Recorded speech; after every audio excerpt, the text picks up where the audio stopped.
Vamos ler o texto que diz: Agora, irmãos, vamos esclarecer algumas coisas a respeito da vinda de nosso Senhor Jesus Cristo e de nosso encontro com Ele.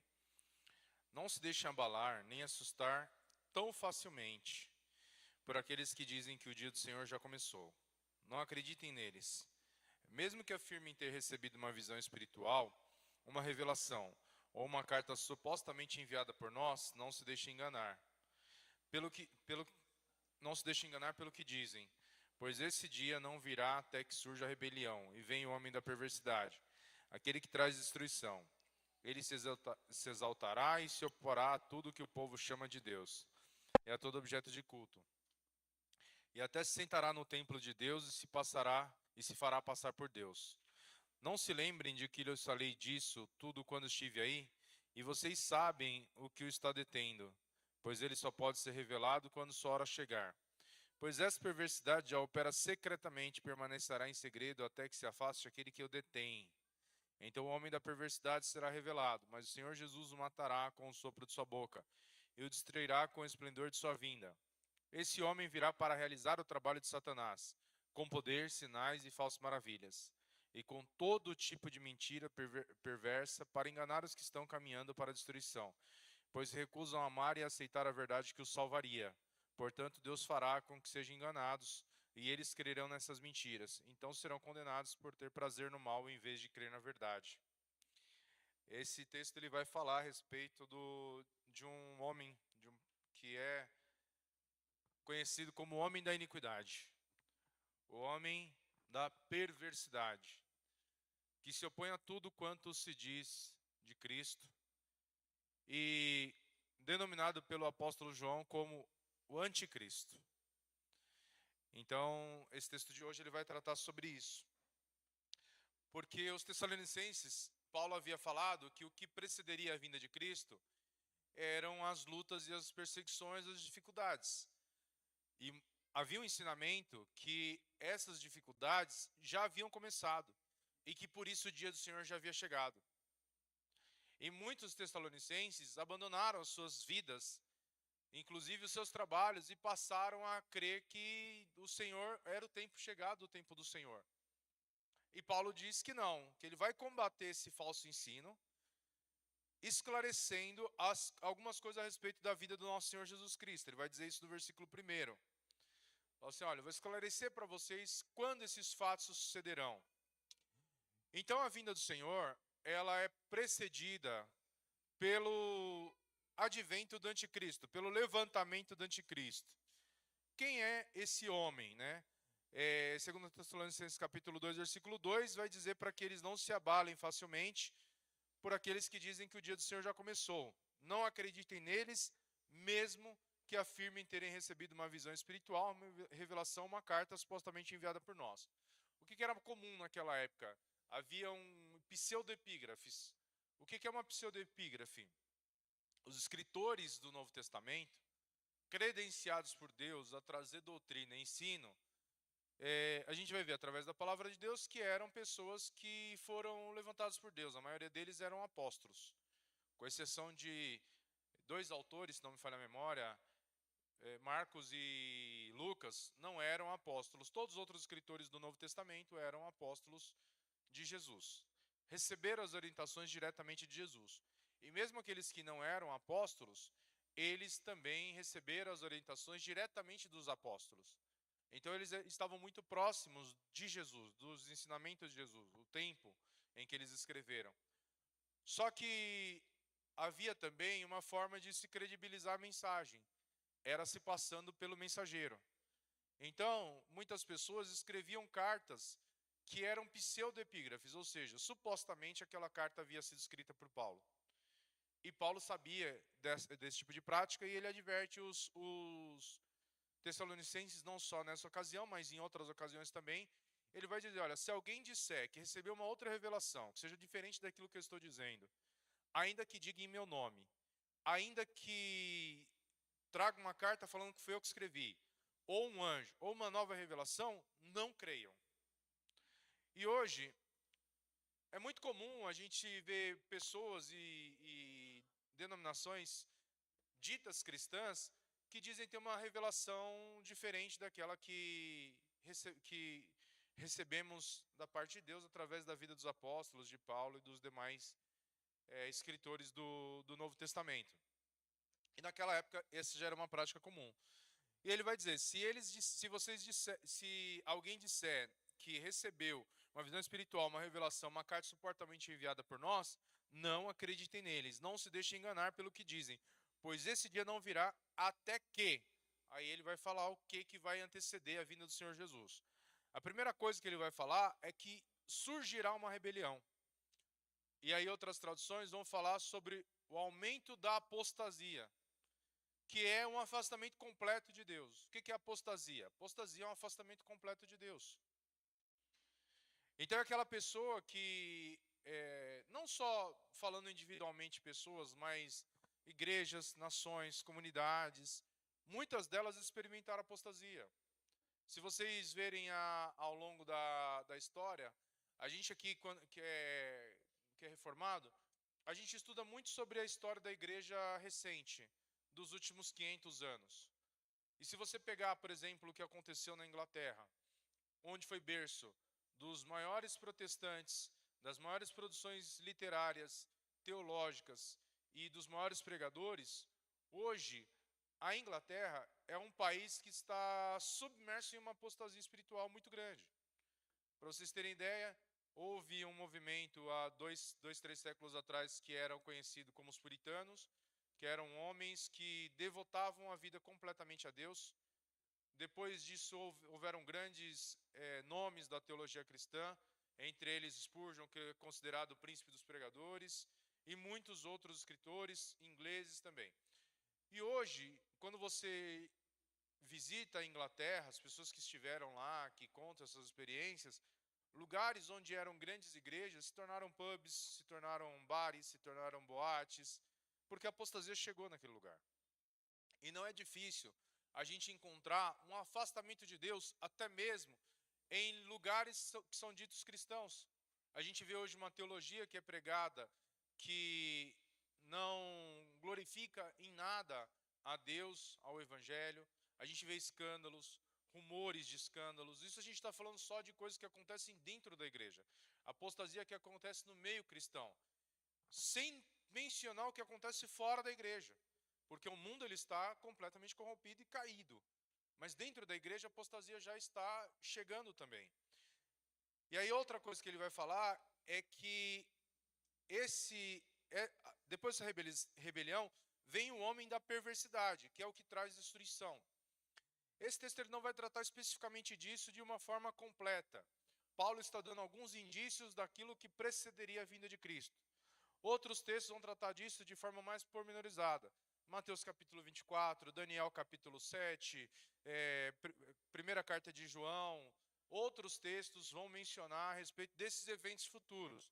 Então, quais são algumas coisas que vão acontecer para que vocês tenham em mente aí quais são os eventos que precedem a vinda de Cristo, a segunda vinda de Cristo?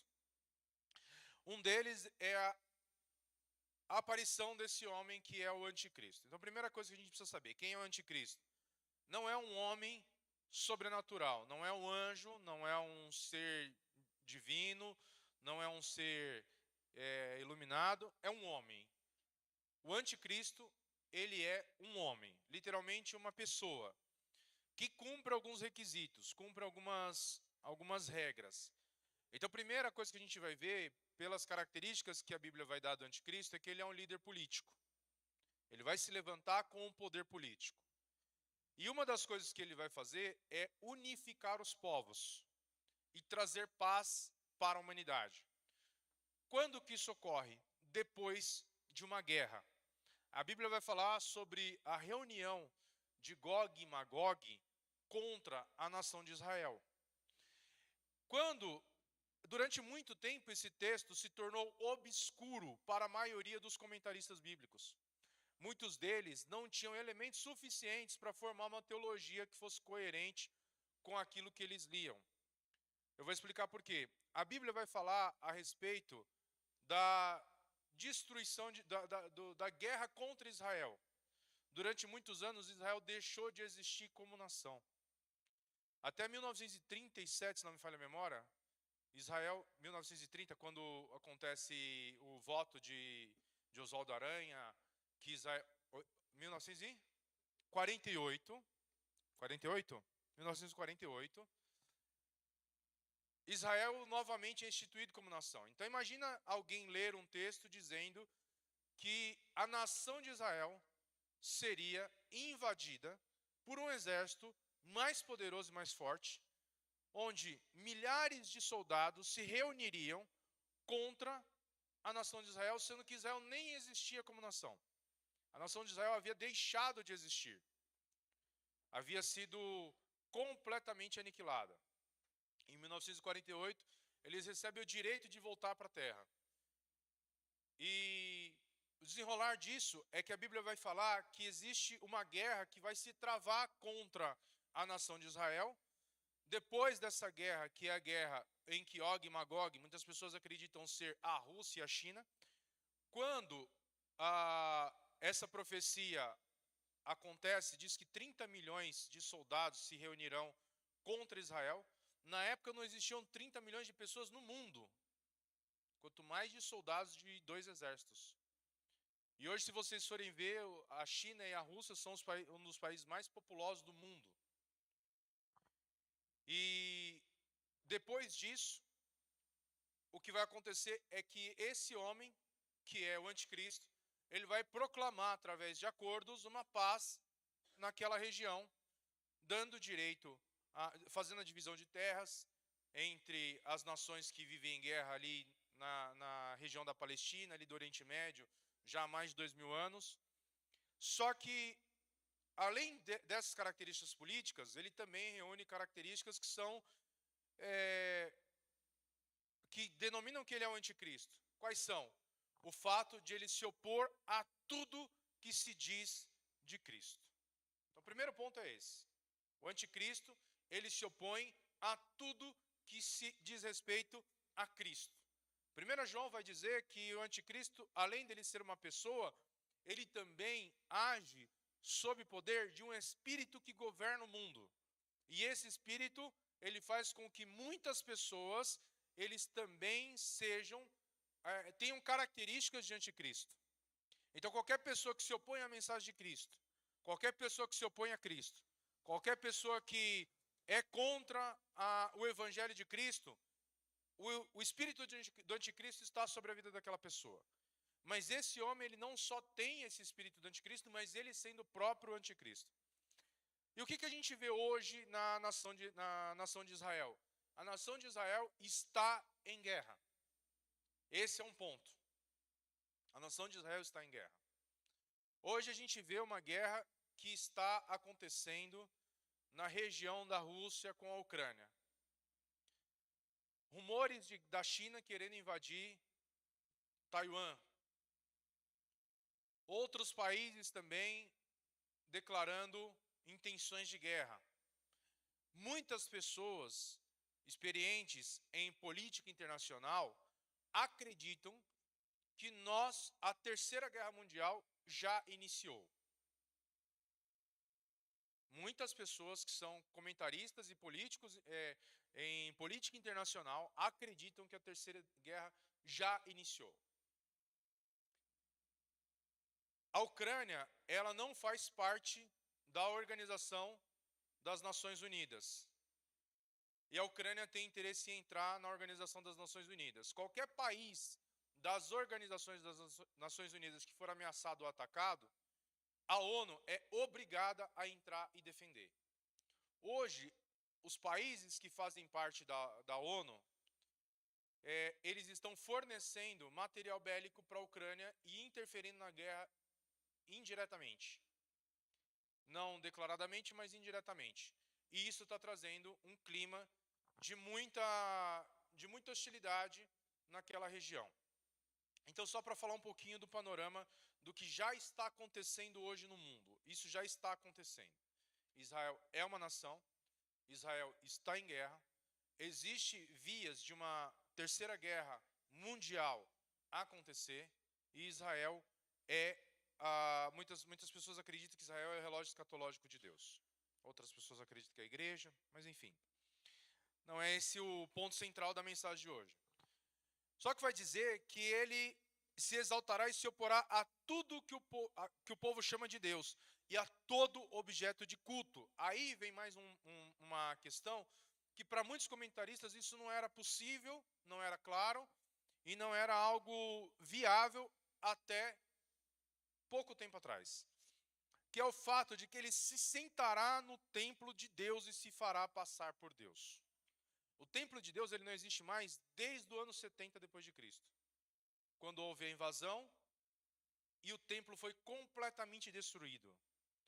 Tudo que sobrou do templo hoje, da época de Cristo, é um muro que é conhecido como o Muro das Lamentações. Só que existe um instituto que é conhecido como Instituto do Templo. Esse Instituto do Templo, alguém já ouviu falar do Instituto do Templo? Sim ou não? André, quem mais?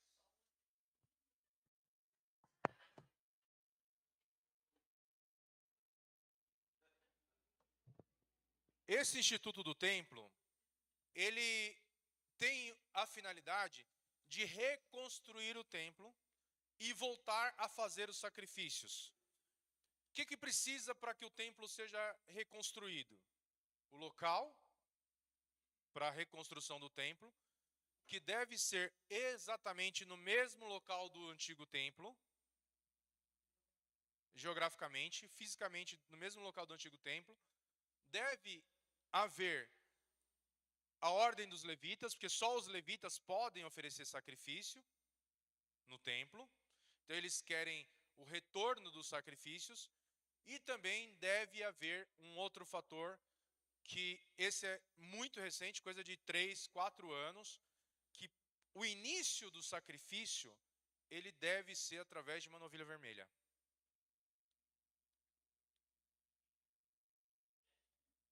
E essa novilha vermelha, até 5, 8 anos atrás, não existia.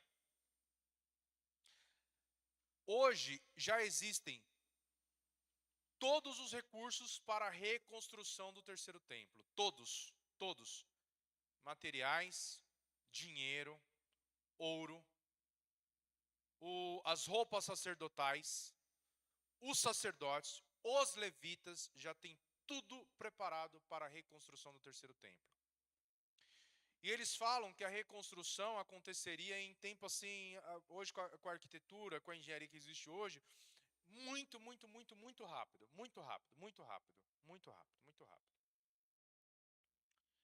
E essa novilha vermelha, ela vem através de...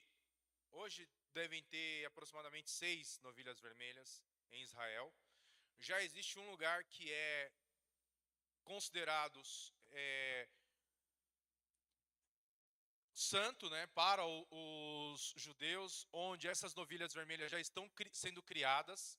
Elas não podem ter mancha, elas não podem ter defeito, elas não podem ter um único pelo de uma cor diferente que não seja o vermelho. Então, para quem quiser conhecer um pouco mais a respeito disso, tem um canal no YouTube que chama Israel com Aline. Lá tem todos os preparativos para a reconstrução desse templo. Tem os vídeos que falam da novilha vermelha, inclusive ela mostrando as novilhas vermelhas. Local fechado.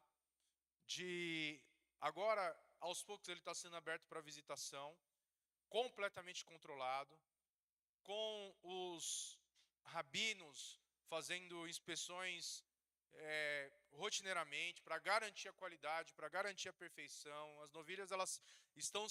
A novilha do sacrifício já existe. A pessoa que vai fazer o sacrifício, a ordem dos levitas já existe. O sacerdote já existe. Os materiais para o templo já existe. Lá em Israel tem um lugar que tem a menorá. A menorá, se eu não me engano, ela deve ter coisa de 8 metros, alguma coisa assim. Ela é toda de ouro. Só a menorá, ela teve um custo de mais de 30 milhões para ser produzida. A menorá exatamente idêntica à descrição de Moisés, que Deus deu para Moisés e foi repassada para Arão. Ou seja, diz que ele se sentará no templo de Deus e se fará passar por Deus. E aí o apóstolo Paulo vai dizer quais são as características do anticristo. Então, a volta de Cristo, ela está cada vez mais próxima. Não é uma coisa hipotética, como a gente muitas vezes ouvia falar há muitos anos atrás. Eu ouço falar da volta de Jesus desde que minha avó era viva. Desde que minha avó começou a ir para a igreja, me levava lá na escola dominical pequenininho. Irmãos, Jesus está voltando. Só que, como a gente falou, isso não deve ser um motivo de preocupação e desespero, mas de esperança para nós.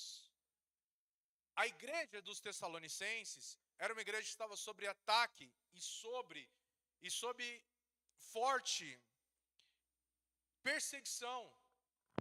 Tanto é que eles achavam que Jesus estava voltando naquele tempo, porque a perseguição tinha se intensificado muito. Então o que eles pensavam? Jesus está voltando.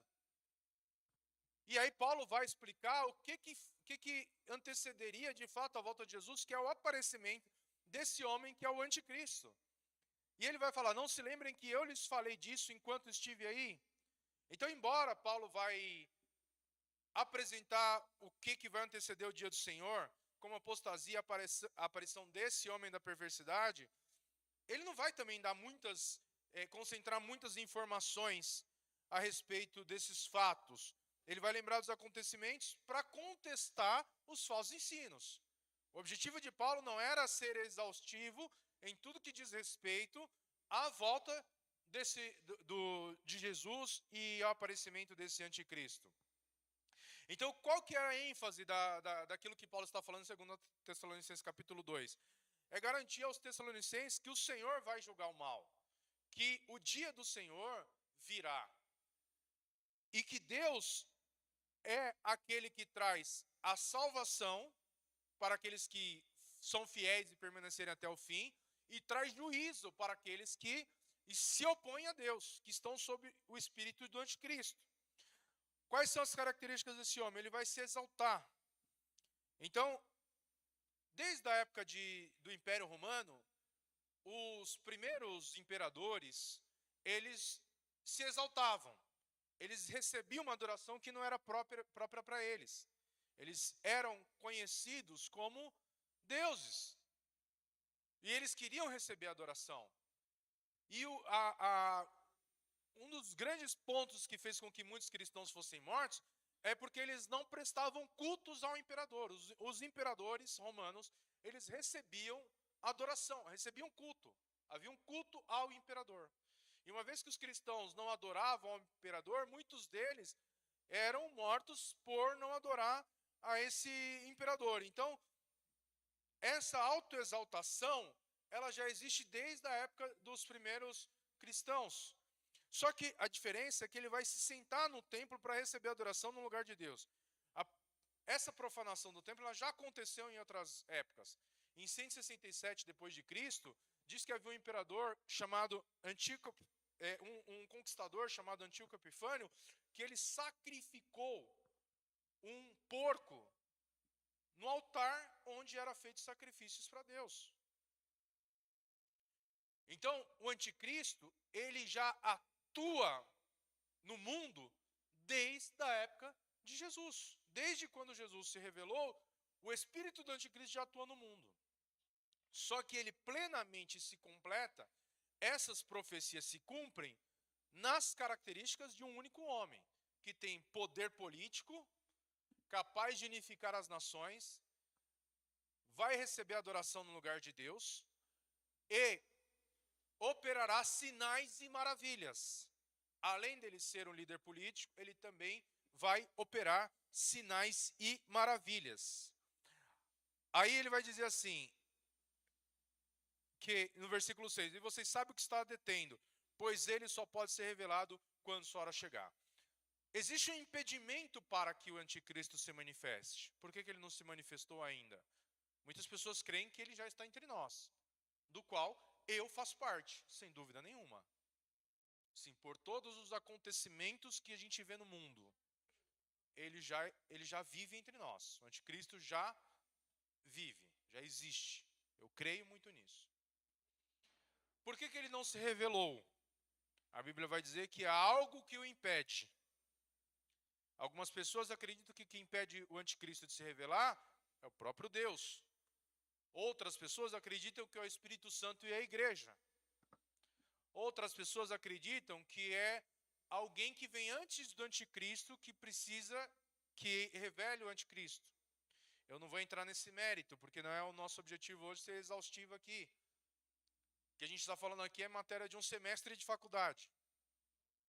Ou mais. Então,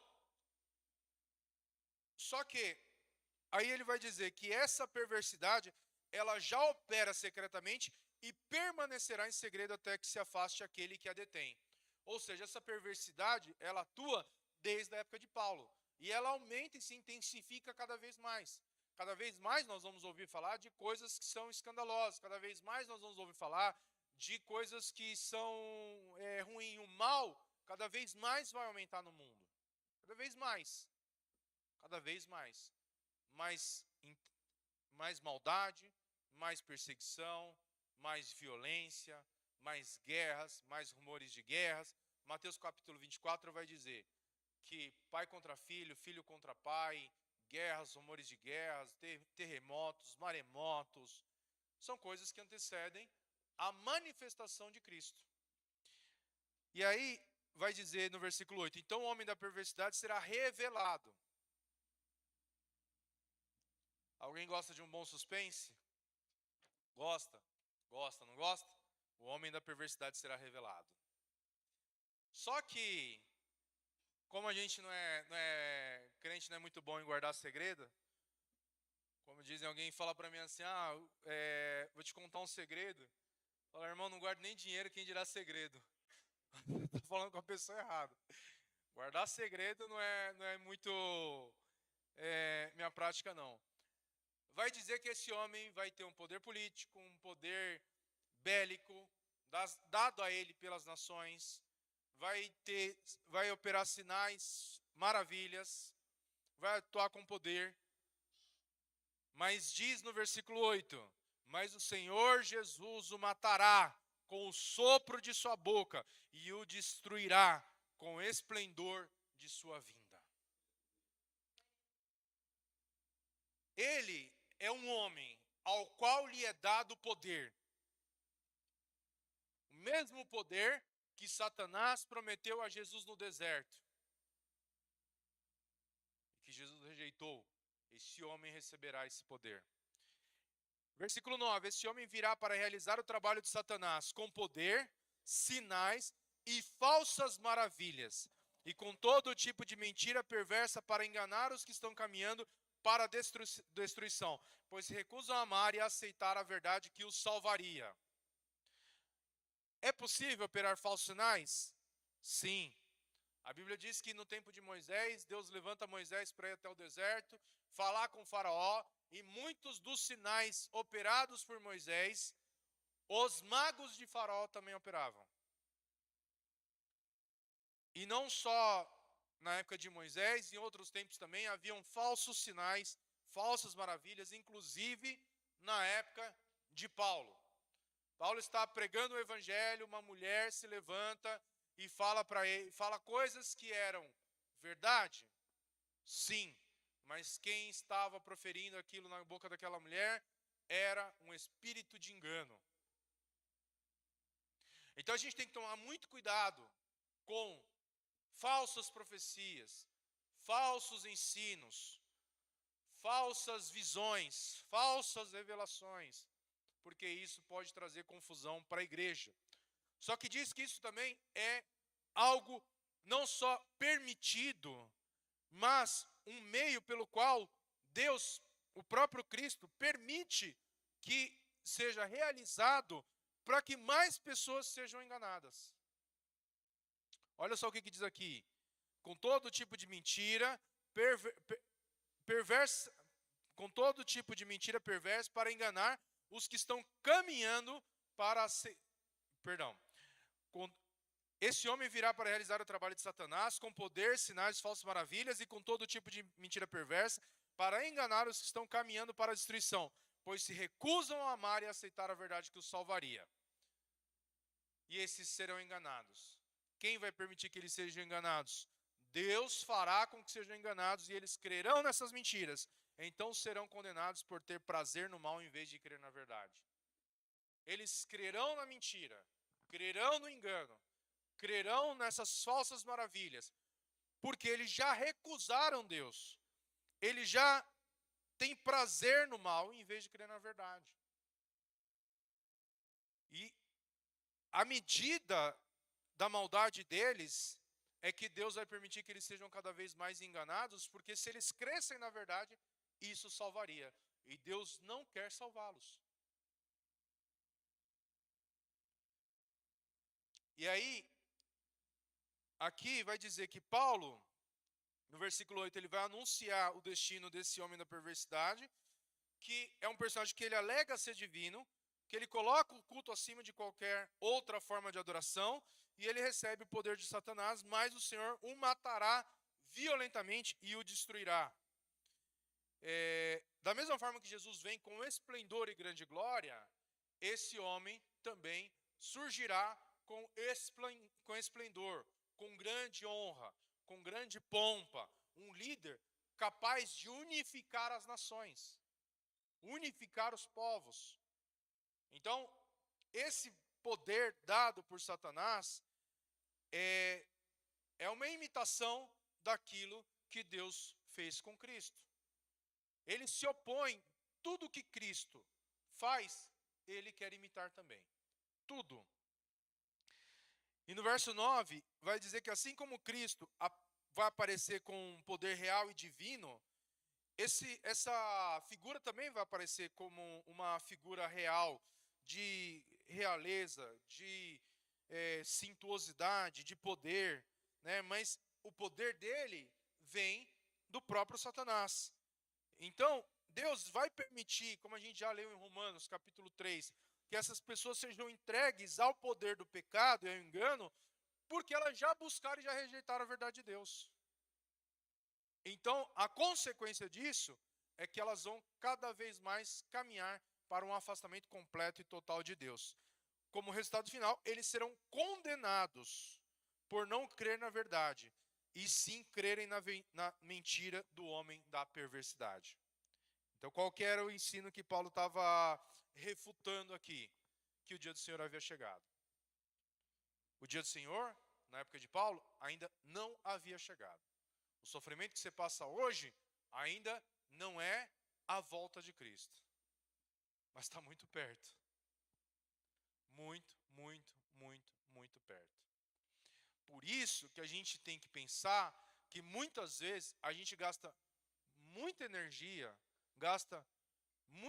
faz muito esforço por algo que não tem valor, por algo que não tem importância, por algo que não tem relevância nenhuma. Nenhuma. Os tessalonicenses naquela época entenderam que quando o dia do Senhor viesse, nada mais teria importância. E muitos deles pararam de trabalhar, porque criam que o dia do Senhor havia chegado. Paulo fala assim: voltem a trabalhar, voltem à vida de vocês. Não sejam ociosos, desocupados, porque o dia do Senhor ainda não chegou, mas não está distante do nosso tempo. Então, vocês querem conhecer um pouquinho mais? Pesquisem sobre o Instituto Templo, sobre a Novilha Vermelha, sobre Gog e Magog e sobre outras coisas que vai dar um esclarecimento para vocês a respeito do tempo que vivemos hoje. Qual que era a ênfase de Paulo? Olha, amem uns aos outros, vivam em amor, em comunidade perfeita, porque no final é só isso que importa. Amém? Eu vou ler aqui o final do capítulo 2, para a gente, na semana que vem, finalizar o capítulo 3. E aí ele vai dizer: quanto a nós, não podemos deixar de dar graças a Deus por vocês, irmãos amados, pelo Senhor. Somos sempre gratos porque Deus os escolheu para estarem entre os primeiros a receber a salvação por meio do Espírito que os torna santos e pela fé na verdade. Ele os chamou para a salvação, quando lhes anunciamos as boas novas. Agora vocês podem participar da glória de nosso Senhor Jesus Cristo. Portanto, irmãos, tende em mente todas essas coisas. Portanto, irmãos, tendo em mente todas essas coisas, permaneçam firmes e apeguem-se às tradições que lhes transmitimos, sejam pessoalmente, seja por carta. Que o próprio Jesus Cristo, nosso Senhor e Deus, nosso Pai, que nos amou e pela graça nos deu eterno conforto e maravilhosa esperança, os animem e os fortaleça em tudo de bom que vocês fizerem e disserem. Que o Deus que o chamou os fortaleça, os anime em tudo de bom que vocês fizerem e disserem. Amém? Assim eu encerro a pregação de